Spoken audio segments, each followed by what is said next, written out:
وہ آتے آتے رہ گیا، میں موبائل خریدتے خریدتے رہ گیا، وہ مجھے بتاتے بتاتے رہ گئی۔ ایسے جملے ہم اپنی ڈے ٹو ڈے لائف یعنی روزمرہ زندگی میں ضرور بولتے یا سنتے ہیں۔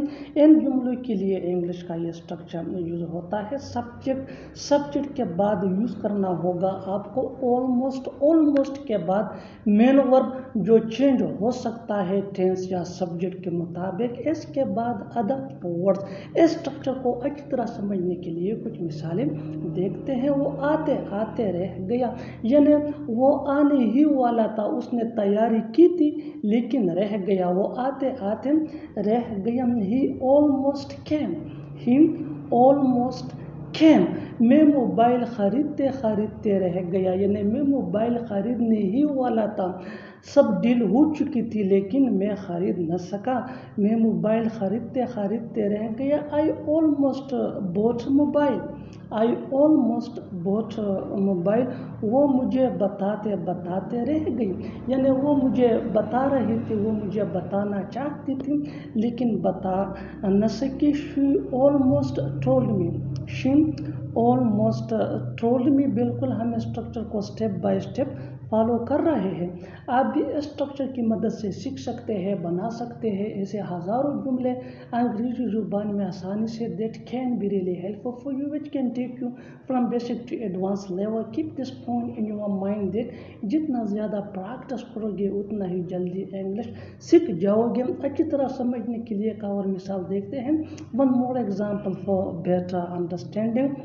وہ تیار ہوتے ہوتے رہ جاتی ہے، وہ تیار ہوتے ہوتے رہ جاتی ہے۔ اب ٹینس چینج ہو چکا ہے، یہ سمپل پریزنٹ ٹینس ہے، یعنی وہ تیار ہوتے ہوتے رہ جاتی ہے۔ She almost gets ready. یہاں get کے ساتھ ایس ایڈ ہے اس لیے کہ she یہ سنگولر تھرڈ پرسن ہے اور یہ سمپل پریزنٹ ٹینس جس کو پریزنٹ انڈیفینٹ ٹینس بھی کہا جاتا ہے، اس کا رول ہے۔ اور آخر میں یہ سینٹینس آپ کے لیے کمنٹ سیکشن میں اس کا جواب ضرور دینا۔ بارش ہوتے ہوتے رہ گیا۔ بھائی ہوتا کس لیے ہے، بہن ہوتی کس لیے ہے، گھر ہوتا کس لیے ہے۔ ایسے جملے ہم اپنی ڈے ٹو ڈے لائف یعنی روزمرہ زندگی میں ضرور بولتے یا سنتے ہیں۔ ان جملوں کے لیے یہ اسٹرکچر یوز ہوتا ہے what is پلس آبجیکٹ یعنی جس کو ہم ڈسکس کر رہے ہیں plus form plus question mark اگر لکھنا ہو تو۔ اچھی طرح سمجھنے کے لیے کچھ مثالیں دیکھتے ہیں۔ بھائی ہوتا کس لیے ہے what is brother for. بہن ہوتی کس لیے ہے what is sister for. گھر ہوتا کس لیے ہے what is house for. بالکل ہم اسٹرکچر کو اسٹیپ بائی اسٹیپ فالو کر رہے ہیں۔ آپ بھی اسٹرکچر کی مدد سے سیکھ سکتے ہیں، بنا سکتے ہیں ایسے بہت سے جملے انگریزی زبان میں آسانی سے that can be really helpful for you. اچھی طرح سمجھنے کے لیے ایک اور مثال دیکھتے ہیں۔ One more example for better understanding. جتنا زیادہ پریکٹس کرو گے اتنا ہی جلدی انگلش سیکھ جاؤ گے۔ دوست ہوتا کس لیے ہے، what is friend for. اور آخر میں یہ سینٹینس آپ کے لیے کامنٹ سیکشن میں اس کا جواب ضرور دینا۔ استاد ہوتا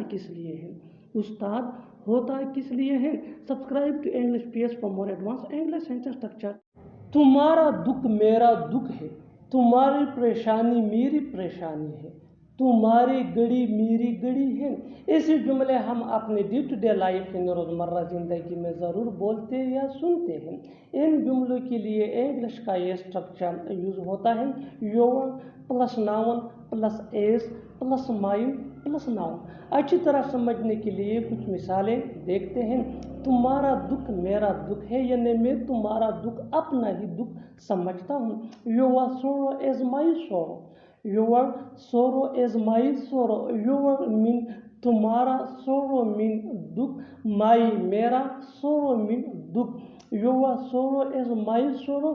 تمہارا دکھ میرا دکھ ہے، تمہاری پریشانی میری پریشانی ہے۔ your problem is my problem.